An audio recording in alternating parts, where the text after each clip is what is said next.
આજે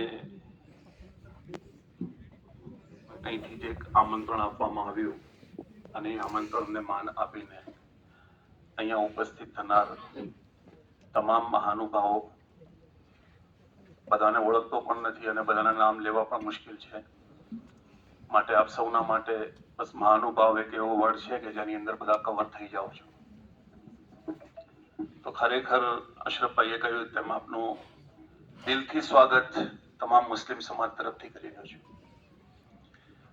તે દરેક માણસ મશગુલ છે, બિઝી છે અને પોતાની મશગુલીમાંથી, પોતાના ટાઈટ શેડ્યુલમાંથી ટાઈમ નીકાળીને અહીંયા આવવું, એક મેસેજ આપના સુધી પહોંચે અને એને માન આપીને અહીંયા આવવું, એ ખરેખર બિરદાવવા લાયક છે.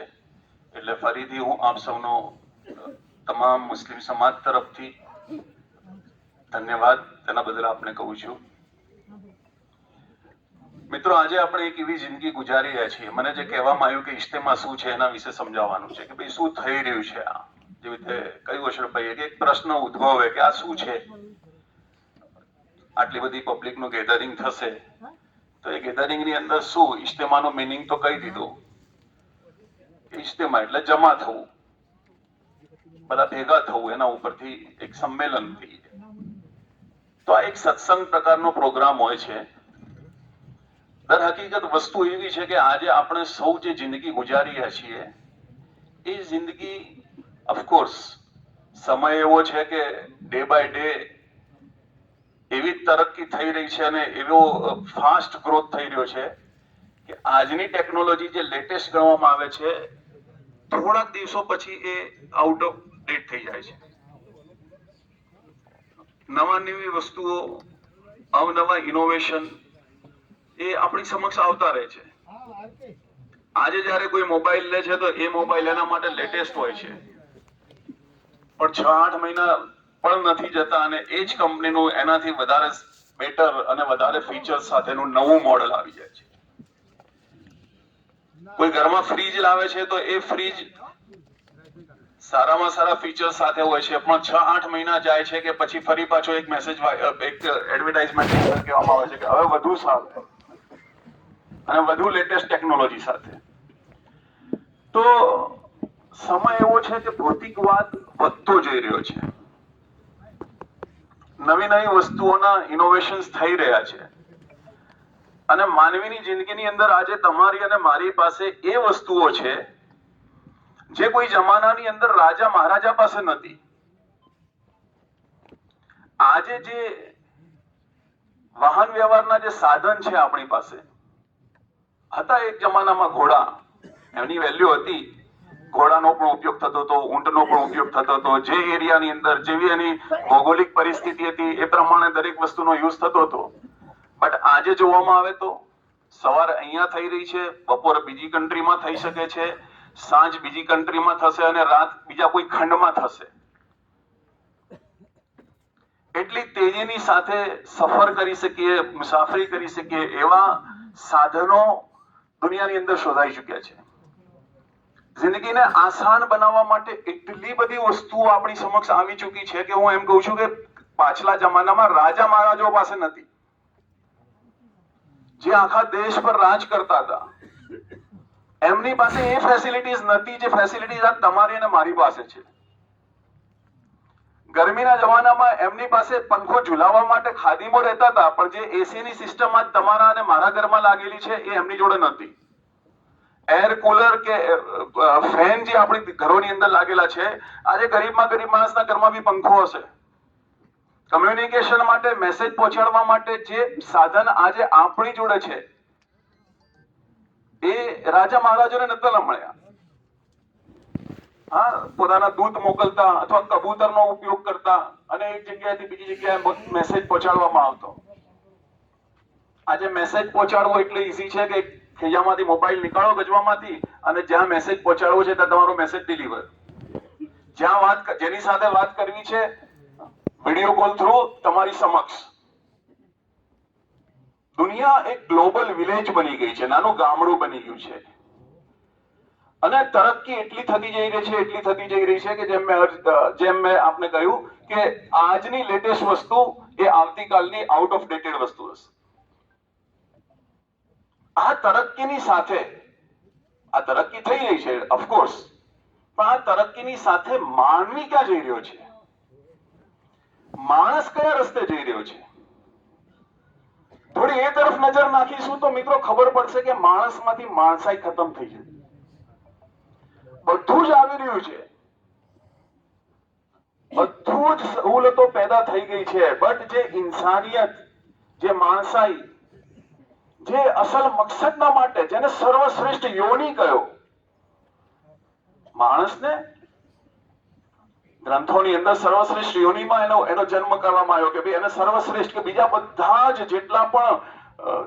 જેટલી પણ ક્રિએશન્સ છે દુનિયાની અંદર, એ તમામ ક્રિએશનની અંદર, મખલૂકની અંદર જો સૌથી બેસ્ટ કોઈ હોય, હાઈએસ્ટ રેન્ક પર કોઈ હોય તો એ માણસ છે. અશરફુલ મખલૂક અરબીની અંદર એને કહેવામાં આવ્યું, કુરાનમાં કિતાબોની અંદર કહેવામાં આવ્યું કે ઇન્સાન અશરફુલ મખલૂક છે, માણસ સર્વશ્રેષ્ઠ યોનીમાં છે. પણ આજે માણસની હેસિયત શું રહી ગઈ? વસ્તુઓની વેલ્યુ એટલી વધી, ભૌતિકવાદ એટલો વધ્યો કે વસ્તુઓની પાછળ લોકો એટલા દીવાના અને એટલા પાગલ થઈ ગયા ને એટલા એની અંદર મસ્ત થઈ ગયા કે માણસની જે હેસિયત હતી એ ખતમ થઈ ગઈ. શરીરના માટે દરેક પ્રકારની વસ્તુઓ આવી ગઈ, શરીરની સહુલત માટે, બોડીના પેલા માટે, ડેવલપમેન્ટ માટે દરેક વસ્તુઓ આવી ગઈ, પણ માણસની અંદરની આત્મા, એની રૂહ, એની સ્પિરિચ્યુઆલિટી, એના ઉપરની મહેનત દુનિયામાં ખતમ થઈ ગઈ.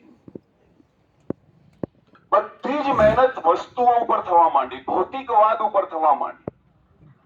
આજની દુનિયાની પૂરી મહેનત જે છે એ ભૌતિકતા પર છે.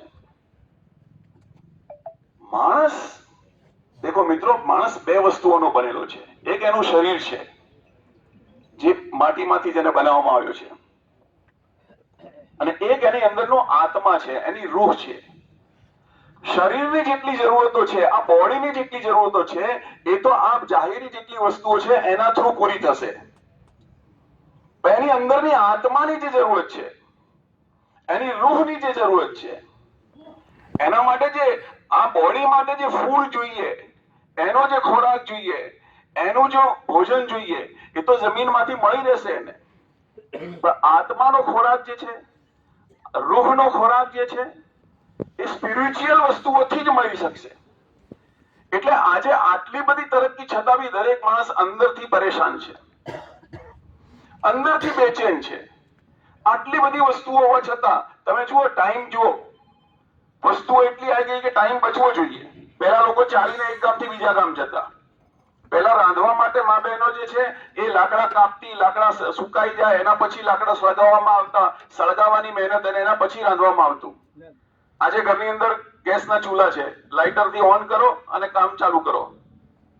રેડી ટુ યુઝ જે વસ્તુઓ આવી ગઈ છે કે 2 મિનિટની અંદર બસ તમારું બધું જે તૈયાર કરવું છે થઈ શકે છે. પણ છતાંય દરેક એમ કે છે કે ટાઈમ નથી મારી જોડે. આ જિંદગીમાંથી જે બરકતો ખતમ થઈ ગઈ, આ જે અંદર જે લાગણીઓ હતી, જે ભાઈચારો હતો, જે પ્રેમ ભાવ હતો એકબીજા પ્રત્યે, જે માનવતા અને એકબીજા સાથેનો જે વ્યવહાર હતો, દિવસે દિવસે જેમ જેમ આ ભૌતિક વસ્તુઓ ઉપરની મહેનત આપણી વધતી ચાલી ગઈ, તેમ તેમ આ જે રૂહાનિયતની જે લાઈનની મહેનત હતી એ મહેનત ઓછી થતી ગઈ. અને એ મહેનત ઓછી થવાના કારણે જે છે આજે માણસ, જેવી રીતે કહ્યું કે ઉમાશંકર જોશી, હું માનવ થાવ તો ઘણું. ઉમાશંકર જોશી એમણે એમની કવિતામાં કહ્યું, હું માનવી થાવ તો ઘણું. ઇન્સાન બની જાય, માણસ બની જાય, એ પોતાની જિંદગીનો મકસદ સમજી લે કે આપણે કેમ આવ્યા છીએ આ દુનિયાની અંદર. ઇજ્તિમા એક મેસેજ આપવા માટે કરવામાં આવે છે કે ભાઈ આપણી જિંદગીનો મકસદ શું છે. ખાવું, પીવું, પોતાની જરૂરિયાત પૂરી કરવી, અને એક જે છે પોતાની એક લાઈફ બનાવી દીધી સ્ટાઇલ, એક એની અંદર આપણે ચાલતા રહીએ. તો આ વસ્તુ તો જાનવર પણ કરે છે. અશરફુલ મખલુક હોવાના કારણે, સર્વશ્રેષ્ઠ યોની હોવાના કારણે, બેસ્ટ ક્રિએશન હોવાના કારણે માણસ તરીકે મારી જવાબદારી શું? નહીં તો જાનવર પોતાની જરૂરત એ બી ચરી લે છે, એ બી પેટ ભરી લે છે, એ પણ પોતાનું કામ કરી લે છે, એના પણ એ પોતાની સેક્સ્યુઅલ નીડ્સ જે છે એ બી પૂરી કરી લે છે, વોટેવર જે નીડ્સ છે એની એ પણ પૂરી કરે છે. તો એ જ કરી લેવું એ જ હોય તો પછી મારામાં અને જાનવરમાં કોઈ ફરક નથી. મને ઉપરવાળાએ બોલવાની શક્તિ આપી છે, મને ઉપરવાળાએ સમજવાની શક્તિ આપી છે, મને ઉપરવાળાએ વિચારવાની શક્તિ આપી છે. જે કઈ આ ઇનોવેશન્સ થયા છે, જે કઈ આ શોધો થઈ છે એ માણસના કારણે થઈ છે, પણ એ શોધો એટલી કિંમતી બની ગઈ પણ માણસની વેલ્યુ એકદમ ડાઉન થઈ ગઈ. માણસે પોતાની જાત ઉપર મહેનત કરવાની છોડી દીધી. ઇજ્તિમાના જરીએ માણસ પર પોતાની જાત પર મહેનત કરવાનું શીખવાડવામાં આવે છે કે તમે પોતાની જાત પર મહેનત કરો. તમે સૌથી સર્વશ્રેષ્ઠ છો. આ કાયનાતની અંદર, આ દુનિયાની અંદર જેટલી પણ વસ્તુઓમાં છે, you are the most valuable thing, precious thing. અને તમે તમારી જાત પર મહેનત કરીને તમે પોતાને ઓળખો કે હું શું છું. તમે ખાલી પેટ ભરવા માટે નથી પેદા થયા, તમે ખાલી તમારું જમવા માટે નથી પેદા થયા, તમે કારોબાર માટે નથી પેદા થયા. એ તો બધા જ કરી લેશે. તમે બોલી શકો છો, તમે વિચારી શકો છો, તમે સમજી શકો છો. તમારી છાતીની અંદર એક ધડકતું દિલ છે, એ દિલની અંદર જજ્બાત છે. એ દિલ ઉપરની મહેનત માટે આ ઇજ્તિમા થાય છે. એ દિલ બની જાય, એ દિલની અંદર ભલાઈ આવી જાય, એ દિલની અંદર લોકોની સાથે ખેર હોય, લોકોને નફો પહોંચાડવાનો જજ્બો અંદરમાં પેદા થઈ જાય, અખલાક સુધરી જાય. જે આ તબલીગની મહેનતના અમારા એક વડા હતા મોલા ઇનામુલ હસન સાહેબ રહમતુલ્લાહ અલૈહ, એ એમ કહેતા હતા કે અખલાક શું છે. એમણે કહ્યું કે અખલાકનો શ્રેષ્ઠ દરજ્જો એ છે કે તમે દરેકને રાહત પહોંચાડો, અને અખલાકનો સૌથી છેલ્લો દરજ્જો એ છે કે તમારી જાતથી કોઈને તકલીફ ન પહોંચે. તમે દરેકને રાહત પહોંચાડી શકો છો, બેસ્ટ. પણ તમે એ નથી કરી શકતા તો એટલીસ્ટ તમારી જાતથી કોઈને તકલીફ ન પહોંચે. મિત્રો, દર હકીકત આ સબક હતો ઇસ્લામનો. આ તાલીમ હતી અમારા પૈગંબર મોહમ્મદ સલ્લલ્લાહુ અલૈહિ વસલ્લમની. પણ અફસોસની વાત છે કે ભૌતિકવાદ જેમ જેમ વધતો ગયો તેમ તેમ અમારા મુસલમાનોમાંથી આ સબક ભૂલાતો ગયો. ન માત્ર મુસલમાનોમાંથી, ઓવરઓલ આ સબકને આપણે ભૂલતા ગયા. દરેક ધર્મ લોકોને સારી તાલીમ આપે છે, પણ અહીંયા જે સબક ભૂલાઈ ગયો છે એ સબકને વારંવાર રિમાઇન્ડ કરાવવા માટે ભેગા કરવામાં આવે છે અને કહેવામાં આવે છે કે દેખો, આ દુનિયાની જરૂરતો પૂરી કરી લેવી અને પોતાની જિંદગી ગુજારવી એટલું માત્ર તમારા માટે પૂરતું નથી. તમે દુનિયાની અંદર આવ્યા છો તો તમારી સામે એક મકસદ છે. તમને ઉપરવાળાએ બોલવાની, સમજવાની, સોચવાની, વિચારવાની જે શક્તિઓ આપી છે એનાથી તમે ઉપર ઉઠીને કંઈક આગળ કંઈક કરવા માટે આપી છે. સૌથી પહેલું કામ કે તમે તમારા માલિકને ઓળખો, જેને તમને બનાવ્યા છે. શા માટે કે બન્યા? આ દુનિયાની જિંદગી છે. અલ્લઝી ખલકલ મૌત વલ હયાત લિયબલુવકુમ અય્યુકુમ અહસનુ અમલા. કુરાનની આયત હું પઢી રહ્યો છું, જેનો ટ્રાન્સલેશન મીનિંગ આમ થાય છે કે આ જિંદગી એટલા માટે બનાવવામાં આવી છે કે તમારી અંદર, તમારામાંથી કોણ સારા કર્મો કરીને આવે છે.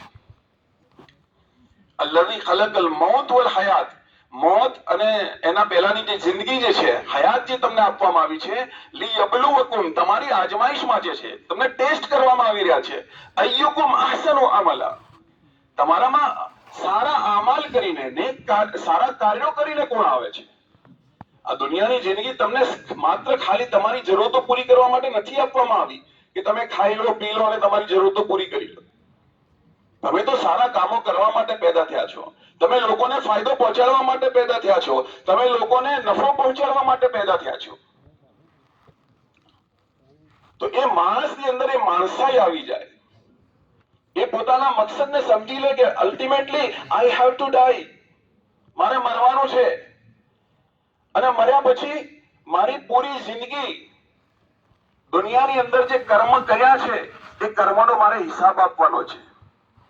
ફમન યઅમલ મિસ્કાલ ઝર્રતિન ખૈરન યરા, એક ઝર્રા બરાબર, આ તડકાના પેલામાંથી જે એક કણ જે ઉડતા દેખાય છે ને, એક કણ, એ ઝર્રા બરાબર કોઈએ સારું કાર્ય કર્યું હશે તો કયામતના દિવસે એ સારું કામ એની સમક્ષ લાવવામાં આવશે, એનો બદલો આપવામાં આવશે. વમન યઅમલ મિસ્કાલ ધરરતિન શર્રન યરા. અગર કોઈએ એક કણના બરાબર ખરાબ કૃત્ય કર્યું હશે તો કયામતના દિવસે એ ખરાબ કૃત્ય પણ એની સમક્ષ લાવવામાં આવશે. જે કંઈ પણ કર્યું હશે એ બધું જ લાવવામાં આવશે અને લાઈને એને પછી એની સમક્ષ પેશ કરીને કહેવામાં આવશે, ઇકરા કિતાબક, આ તારી કિતાબ તું વાંચી લે, તારા પોઝિટિવ નેગેટિવ તારા પ્લસ માઇનસ જે કંઈ તે કર્યું છે દુનિયાની અંદર આ જોઈ લે તું. કફા બી નફસિકા યૌમા અલૈકા હસીબા. અને તારું તું અકાઉન્ટ તું ખુદ ચેક કરી લે કે તે સારું કેટલું કર્યું છે, ખોટું કેટલું કર્યું છે. એના બેઝ પર પછી પનિશમેન્ટ થશે, એના બેઝ પર પછી એને એવોર્ડ આપવામાં આવશે. બંને વસ્તુઓ થશે. સારા કાર્યો હશે એનો સારું ઇનામ મળશે, ખરાબ કૃત્યો હશે એની સજા ભોગવવી પડશે. આજે હું કોઈની જમીન દબાઈ રહ્યો છું, આજે હું કોઈને તકલીફ પહોંચાઈ રહ્યો છું,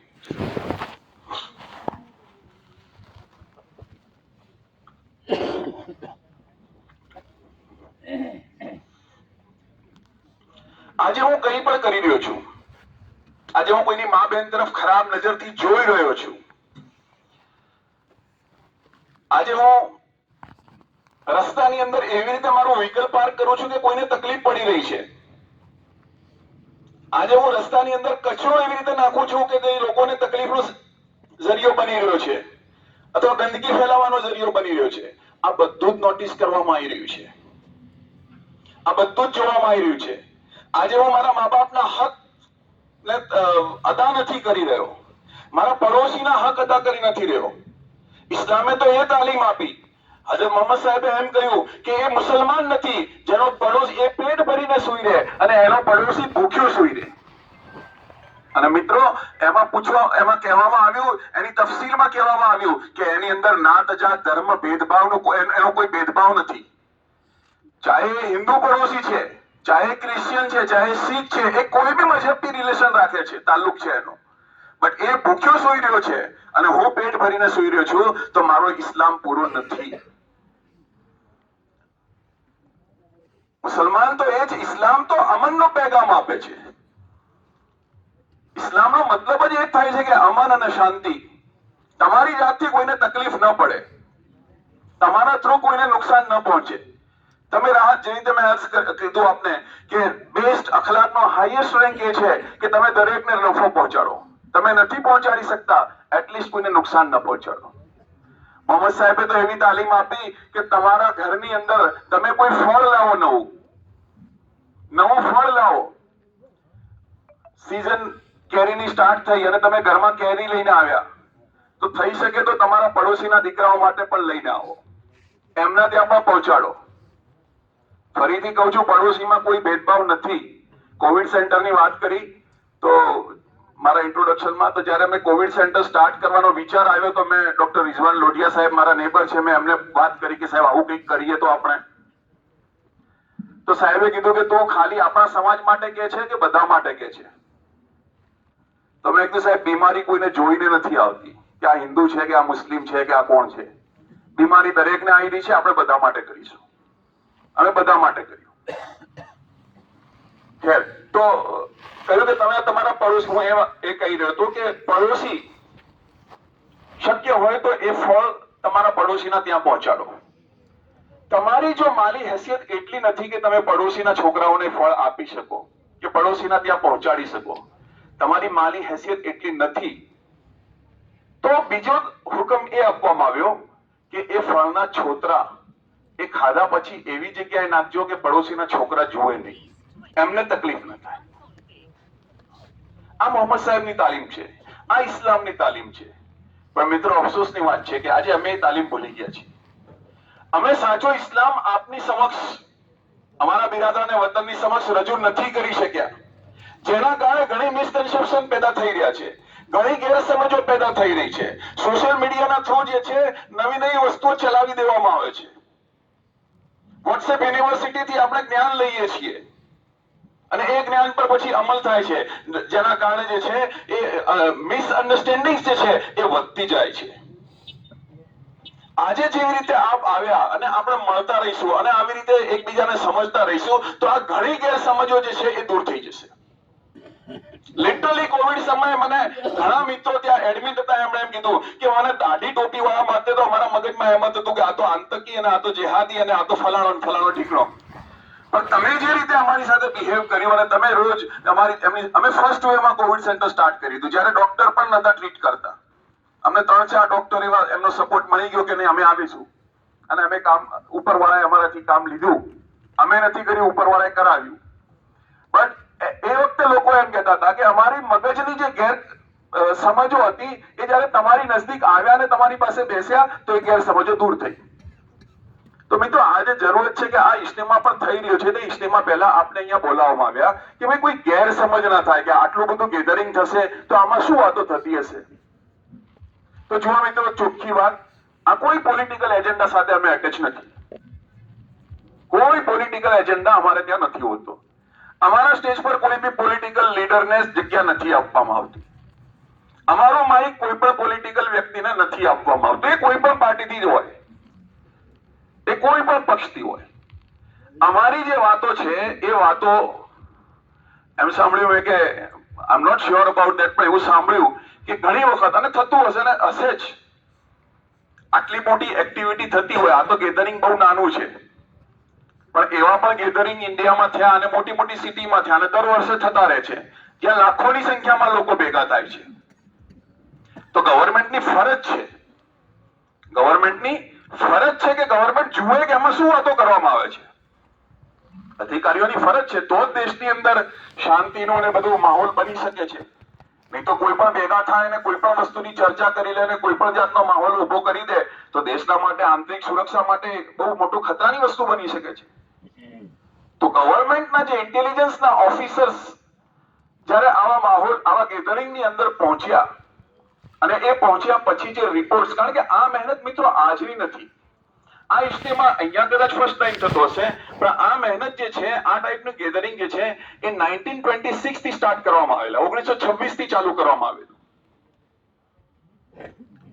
મોલા ઇલિયાસ સાહેબ રહમતુલ્લાહ અલૈહ કરીને એક બુઝુર્ગ હતા, સૂફી સંત હતા, એમણે આ મહેનત ચાલુ કરેલી અને ત્યારથી આ ચાલુ રહી છે.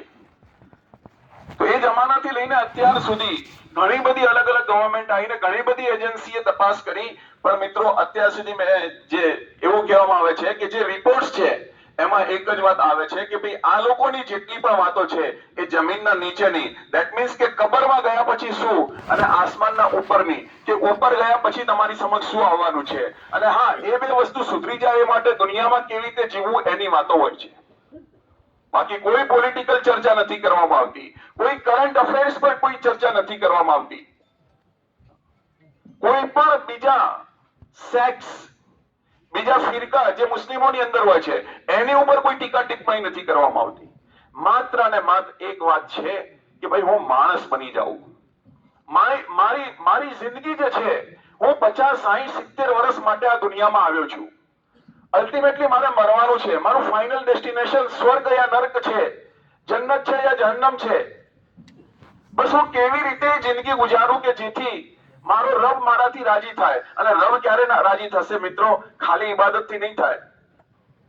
ઇબાદતનો શું કહું મિત્રો, આપને વાત લાંબી થઈ જશે. ઇબાદતનો મીનિંગ જે છે એ આજે અમારા મુસલમાનોએ પણ બહુ લિમિટેડ કરી નાખ્યું, બહુ લિમિટેડ. આજે ઇબાદત being a Muslim, most of the Muslims એમ સમજે છે કે ભાઈ નમાઝ પઢવી ઇબાદત, કુરાન પાકની તિલાવત કરવી ઇબાદત, હાથમાં તસ્બીહ કે માળા રાખીને નામ અલ્લાહનું નામ લેવું એ ઇબાદત. મિત્રો એ ઇબાદત છે, ડેફિનેટલી છે, પણ એ સિવાય હું રસ્તામાં જઈ રહ્યો છું અને કોઈક વસ્તુ એવી પડી છે જે કોઈને તકલીફ આપે એવી છે, એને ઉઠાઈને સાઈડમાં મૂકવી એ પણ ઇબાદત છે. કોઈ આંખોથી માજૂર છે અને એને રોડ ક્રોસ કરવો છે, એનો હાથ પકડીને રોડ ક્રોસ કરાવવો એ પણ ઇબાદત છે. મેં કહ્યું મારું વાહન હું પાર્ક કરી રહ્યો છું, સાઈડમાં પાર્ક કરવું, લોકોને તકલીફ ન પડે, ટ્રાફિક જામ ન થાય એવી રીતે પાર્ક કરવું એ પણ ઇબાદત છે.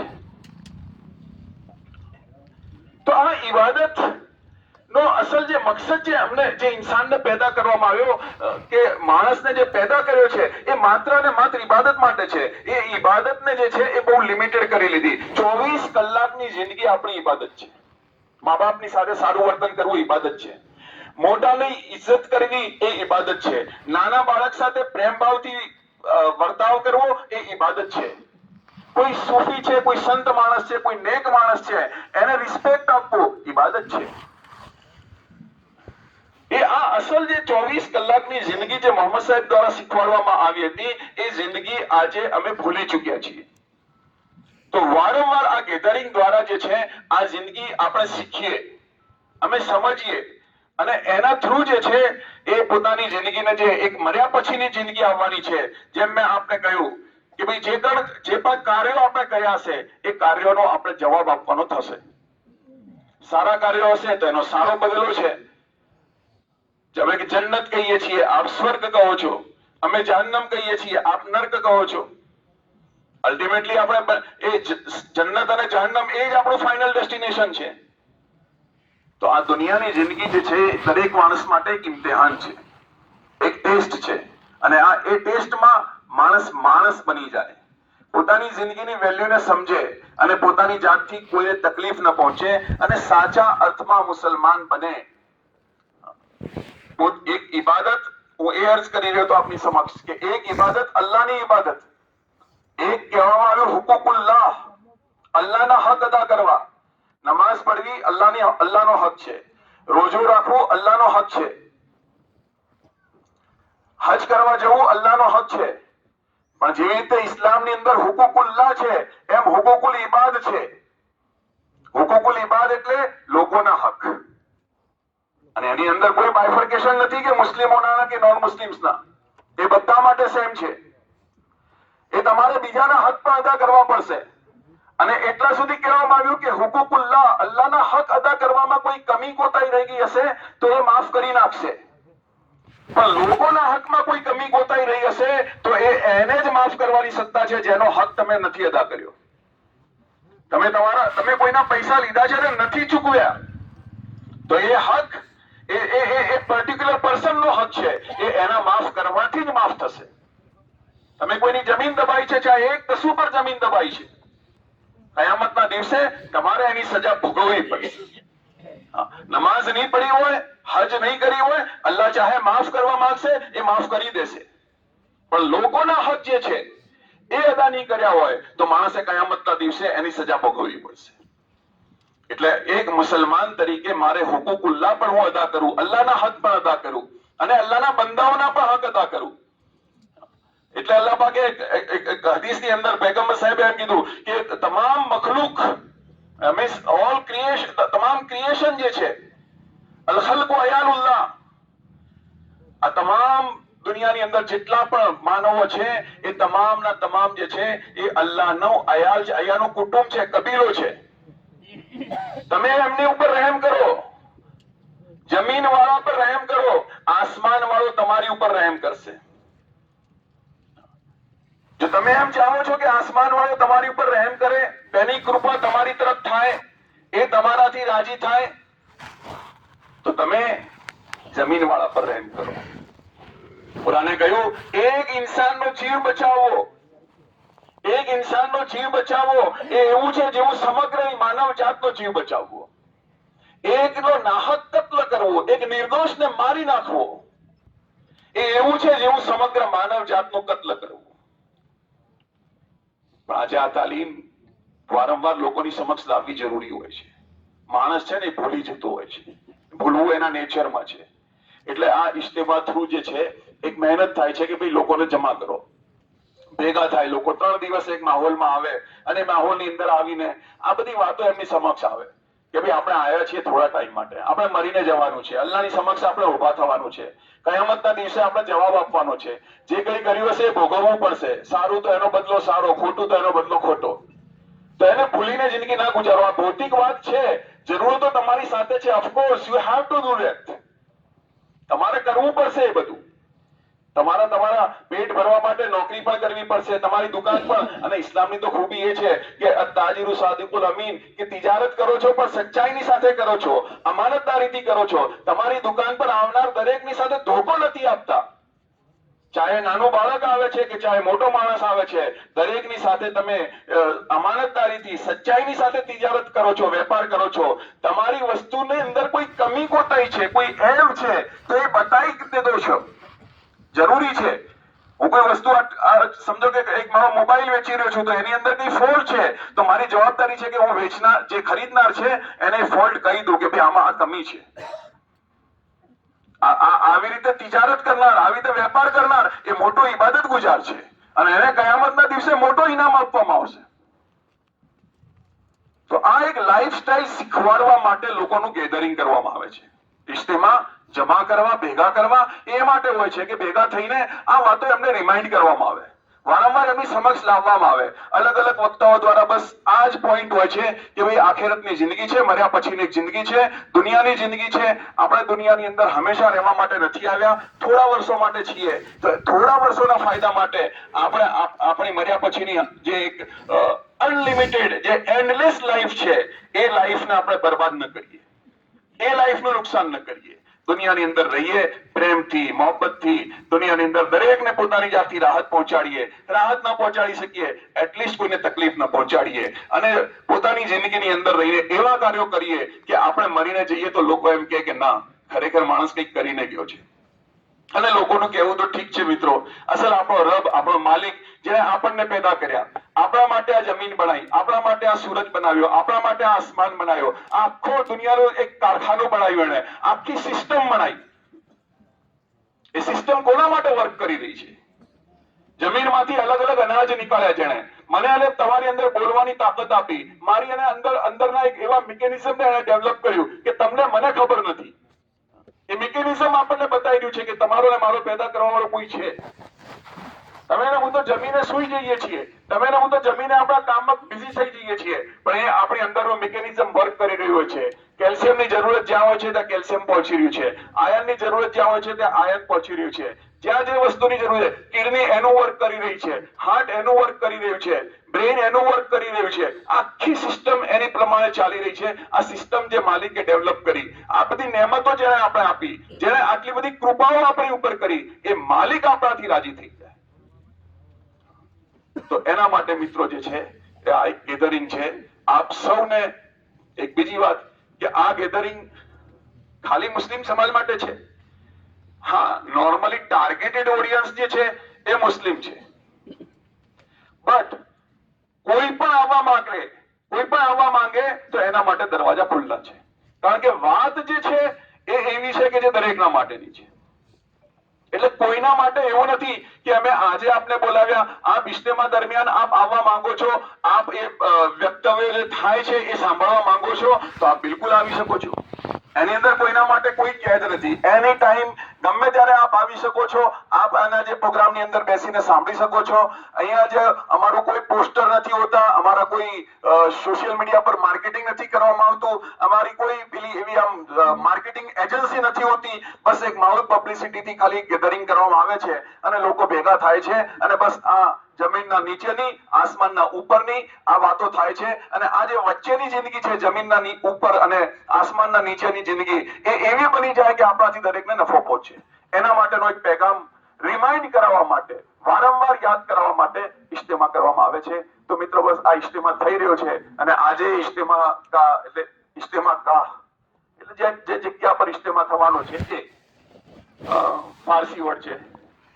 તો એ જગ્યા પર આપ સૌ પધાર્યા છો તો ફરીથી હું આપ સૌનો બહુ બહુ દિલથી આભાર વ્યક્ત કરું છું. અને બસ કોઈ ગેરસમજ ન થાય એટલા માટે આ વાતો છે કે ભાઈ આની અંદર કોઈ પોલિટિકલ, કોઈ એવો એજન્ડા, કોઈ એવી એક્ટિવિટી નથી થતી કે જે કોઈને તકલીફ પહોંચે કે જેના થ્રુ કોઈને કોઈ નુકસાન થાય.